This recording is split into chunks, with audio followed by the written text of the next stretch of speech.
Killing is something we do an awful lot of in video games, like way too much. I'm pretty sure if you count all the people I've killed in video games, then mass genocide would probably be the word that comes to mind. There is just something about the act of violence that is just so pleasurable when playing games. And I think I finally found the game that hits those dopamine receptors just right. Warhammer 40K Space Marine. I really wasn't expecting much from this game at all when I picked it up for £2, and boy oh boy did I get the surprise of my life when I booted up this game and was immediately engrossed within its gameplay. Space Marine was developed by Relic Entertainment and published by THQ, releasing all the way back in 2011 on the good old PS3 and Xbox 360, and is probably one of the best games you could pick up for the entire system. The story of Space Marine to me wasn't all that interesting in the grand scheme of things. It feels quite basic, with you landing on the planet under siege by hordes upon hordes of orcs, or as they're more lovingly called by the people killing them, greenskins. Good to know racism is going strong, even in space. You play as Captain Titus as you land on this war-torn planet and need to secure certain objects like a giant mech from the orcs. When you land, it's just a straight up massacre by you until the end of the game. Killing, and even more killing until you reach the end of the tale. I will admit, as the story goes on, it gets a lot more interesting with adding new foes from the realm of chaos and bringing in ideas like daemons and stuff that is quite compelling. I'm still quite a bit sour we didn't get to pilot the mech. It would have been so cool if we could, it was so big. But most of the story feels like you're just being given a reason to murder as many enemies as physically possible. And you know what? That's okay. Not every game needs to be some emotional piece of media. Sometimes you just want to butcher orcs with a chainsaw sword. Also, I'm not even sure if you're playing as the good guys. These Space Marines have skulls on their armor. If it was one, maybe I'd understand, but they have so many skulls on it, and I'm not sure about you guys. But that seems pretty evil, like unquestionably so. Are we the baddies? But perhaps the story is a goldmine for those who are invested in the world of Warhammer 40k. And luckily I have a buddy who can help me out with that. Hi, I'm Dec, Pat's Warhammer expert friend, all in quotes. Space Marine 1, for me as a Warhammer fan, I thought it was great. It's one of my favourite Warhammer games.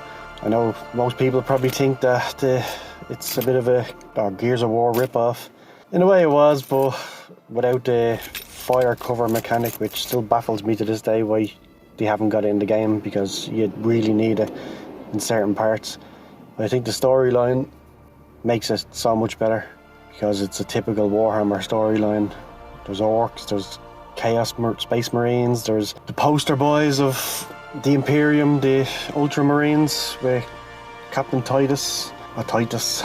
There's everything. There's betrayal, there's backstabbing, there's the Inquisition, Black Templars. I think they try to shoehorn in a lot of things, and I think they got 90% of it right, especially the ending, just because Titus isn't getting corrupted by chaos. They think he is, and then the Inquisition grab him at the end and take him away for interrogation. It's just typical Warhammer, where nobody is the good guy. Like everyone, every faction, they're all arseholes, pretty much. Thanks, Dec. Good to know everyone's assholes in the Warhammer universe. That explains a lot. But the meat and potatoes of this game will be the gameplay. It's bloody fun, it's mindless violence, and in the best way possible. There's something so deeply satisfying about killing orcs and creatures of chaos that is so stimulating. I can't get over how addictive it is to curb stomp an orc into the ground, cave in someone's chest with a giant hammer, take someone's head clean off with a gun, use a chainsaw sword to chop them in half, crush their skulls with your bare hands, or just straight up vaporize them. It's unbelievable how good it feels. And you have dozens upon dozens of enemies coming at you at a time, and tearing through them will just make your day. It's simply good fun. You have quite a lot of weapons to play around with. From starting off with your trusty pistol to eventually getting an energy gun, there's so much to choose. I personally like the shotgun-like weapon that vaporized anything in its path, as well as the laser sniper that did the same thing. The machine gun is very enjoyable, and just when you think it's outlived its usefulness, it gets upgraded, baby. But the weapons that steal the show has to be your melee option. With the likes of the previously mentioned chainsaw blade to a deadly axe and the cream of the crop, a giant hammer. Close combat in this is a blast. Cutting through waves of enemies like there's no tomorrow is the joy of all joys as you mix up your main attacks with stun attacks. When you stun those enemies, you have a chance to initiate a finishing move, and the cool factor of this game goes through the bloody roof. Just look at some of these. It's just so fucking cool. And the game pushes you towards this gory mayhem, with each finisher letting you gain back health. This aggressive playstyle is what you want to go for, and it really makes you feel like an unstoppable force of nature. And in the opening hours of this game, you're on that high. It's better than drugs. But as you progress into late game, you'll find yourself being more cautious due to the many enemy types that start coming at you together. Plowing in won't be the most viable option anymore as your foes have gotten stronger. While I'd be the first to admit, it's not as enjoyable as being a brute of a killing machine, it does have its own appeal to it, where you have to start playing a little smarter. Though that doesn't mean those hell for leather moments are gone. You have Fury mode, which lets you regenerate health, have stronger melee attacks, and slow down time while you aim with a weapon. When you're in this state, nothing will really stand in your way. It's only a matter of time before your enemies fall before your feet. There are moments in the game when you get a jump pack. It's sorta like a jetpack, it's more of a bigger jump and slow descent. But it really is quite fun to mess around with, along with ground pounding the surface to decimate your foes. But it's oddly more enjoyable than I expected to jump around with it on, especially when you misjump catastrophically. I found that very funny sometimes. But it's a nice wee mix up to the standard on foot gameplay when you do get to use it. All the combat feels meaty with lovely impact. Except for the plasma and laser gun. The sniper laser gun actually sounds okay, but the other few just feel like a whimper compared to the rest of the arsenal you use. But perhaps that's what plasma and laser guns sound like. They do sound good, don't get me wrong, but just lack the punch everything else offers. Speaking of sound though, the game's music is great at building up your killing intent, and I'd put that down to the drums in the tunes. It sounds very tribal to a certain extent, and really helps amplify the experience of slaughtering everything in your path.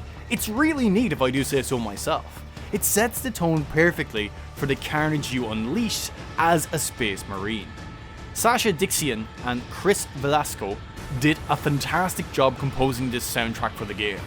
The voice acting is also pretty darn solid all across the board, with our main man Titus being the man we hear most from, and Mark Strong delivers with a strong voice that suits this big boy Ultra Space Marine. I mean, just look at the size of the Space Marines compared to the normal humans. They're huge! They're like bodybuilders mashed together with basketball players, and that's mildly terrifying when you think about it. The game graphically looks fantastic, from stumbling through a war-torn city, from its factories, sewers, trains, and the final battle at the Spire that mixes it up with more interesting visuals as things float about the place. It is a good looking game, especially when it comes to killing your enemies horrifically. It's, as I have said many times already, just a pure joy. Though depending where you initiate these finisher moves, you might not see what's going on, which is a bit of a shame. But since you will get loads of opportunities to experience all of the finisher moves, you're not going to miss out on any. Warhammer 40K Space Marine is bloody fun, and that's the best way I can put it. It gives you some really solid gameplay, and then gives you some linear levels to play around in where you viciously assault those foul green skins. And I love it so much because of that. It just clicked with me on an instinctual level with its violence. Thank God gaming provides this outlet. Who knows what I'd have to do to settle my urges of rising anger, frustration, and taste for blood. Ah, fuck! But yeah, Warhammer 40k Space Marine is a good game. Go play it.